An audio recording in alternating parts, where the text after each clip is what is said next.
And we ask Hoosiers what they want to know about the Hoosier State as part of our Inquire Indiana project. Indianapolis resident Grady Ray has a question about how Stepp Cemetery in Morgan Monroe State Forest became one of the most well-known spots in Indiana for hauntings. Tyler Lake ventured out somehow without getting too spooked out to find the answer. As you step into this clearing, you might not be able to see what most people find spooky, but people all over the state have heard the stories. These are tales of a ghostly woman in black who appear in the cemetery, drawn to a baby's grave, and a somehow spooky tree stump that came to be known as the Warlock Chair. These are the constants in the ever-changing lore of Stepp Cemetery. Over the years, the stories morph and grow, as any good ghost story should.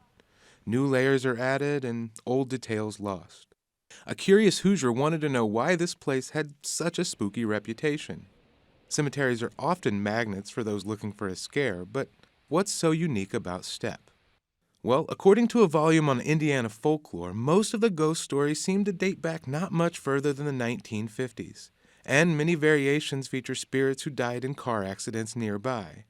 But the cemetery itself is much older. The oldest gravestone may be of Isaac Hartstock, who was a veteran of the War of 1812 and died in 1851.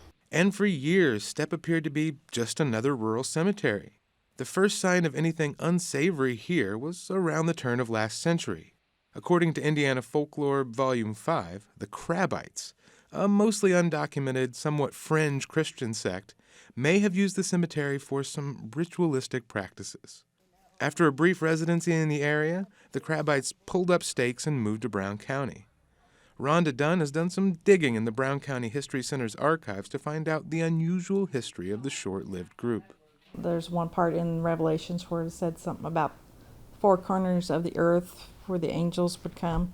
So the Crabbites believed that the earth was square because it mentioned four corners. And they had strange beliefs like that. According to Indiana folklore, one June Fulford recalls her grandfather's story of chasing folks out of the cemetery. Her grandfather, who had served in some official capacity in the area, was called upon to disperse, with a bullwhip, a group of Crabbites engaged in ritualized sexual license. That was the only story like that I came across, but Dunn says the group's leader, William Crabb, did have some unusual practices.